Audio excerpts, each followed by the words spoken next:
how to control lactic acid during your workouts. That's what I'm going to be answering in this episode of Ask Yuri. Ask Yuri. You've got a health and fitness question? I've got an answer.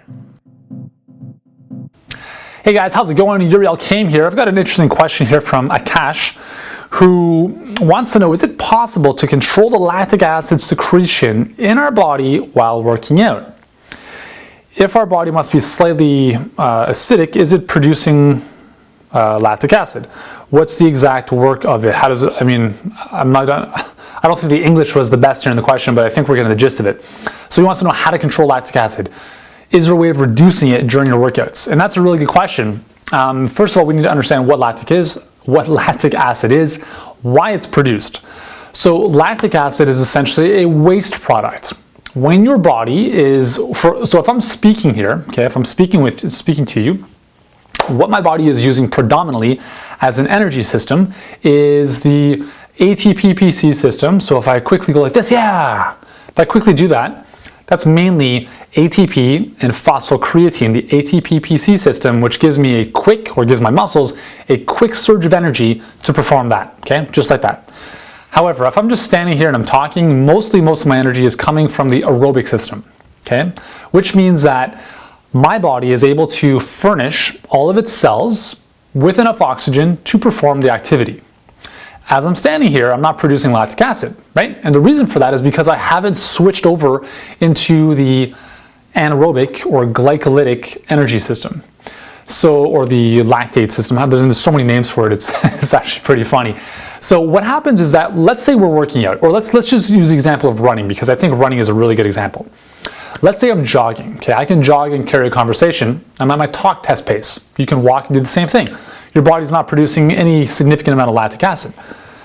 Let's say you start increasing your pace, you start running, and then you start sprinting, but you start sprinting for a certain amount of time that starts to produce that burning sensation in your muscles, and that's lactic acid. Why does that happen? Well, it happens because your muscles cannot get enough energy from oxygen, okay, because oxygen is needed for cellular respiration, which is how our cells produce ATP, which is the basic unit of energy. Our body cannot get enough of that by sucking in enough oxygen. So it switches over to the anaerobic energy system. And what that means is that it's an energy system that produces ATP, a lot more of it, but without oxygen. So one of the side effects, not that it's a bad thing, but one of the side effects of this anaerobic energy system is that yes, it produces more energy, but it also produces more waste. And waste in the sense of lactic acid. So that's why when you exercise at a high intensity, you can't exercise as long, because your body simply builds up with lactic acid, and when you have too much lactic acid, it literally inhibits muscular contraction and energy production, okay? So how do you avoid that? How do you reduce the amount of lactic acid that you create at given intensities? Well, basically the answer is this.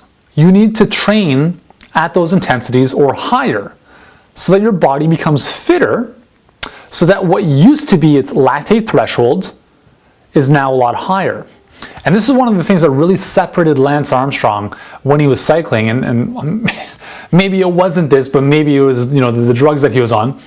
Anyways, what was said for a very long time that Lance Armstrong was able to push himself so much further or harder than other cyclists because his lactate threshold was so much higher. What that means is that he was able to work out or cycle at a higher speed, uphill through different terrain, without producing as much lactic acid as somebody else who was working out or cycling at the same intensity but producing a lot more lactic acid. So the best way really to reduce lactic acid production is to train at higher intensities and get your body used to producing energy at those higher intensities.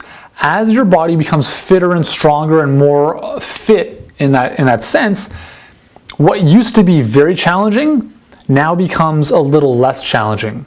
And when that happens, you're able to work out at that same intensity by produce less lactic acid as a byproduct. I hope that makes sense. Okay, so it's a very simple solution The training, though, is not as much fun. The training to improve your lactate threshold, you really have to push yourself, and it's kind of uncomfortable. I mean, it's the feeling of, a prime example would be running a 200-meter race or a 400-meter, around the track at full speed. Okay, those are very lactic acid producing type of events, because they're about 30 seconds to about 60 seconds, 70 seconds, which is right in that sweet spot for a lot of lactic acid production if you're working out at full speed. Okay, but the only way to improve that is by training at those intensities. Okay, so I hope that answers your question, Akash, because that's the reality. That's how the best athletes get to the next level. And the cool thing about doing this is that it's not just about lactic acid, but here's something else. The fitter you become and the higher your lactate threshold, the less your body relies on burning carbohydrates as fuel, and the more it can rely on fats for fuel. That's pretty cool, because we all know, or hopefully we all know, that at lower intensities, as you've seen on the cardio machines, you're in your fat burning zone. At higher intensities, you're in your carbohydrate or your cardiovascular zone.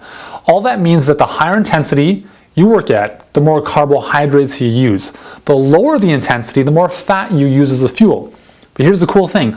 The fitter you are, the more you can move up that intensity scale and still use fat as your primary fuel source.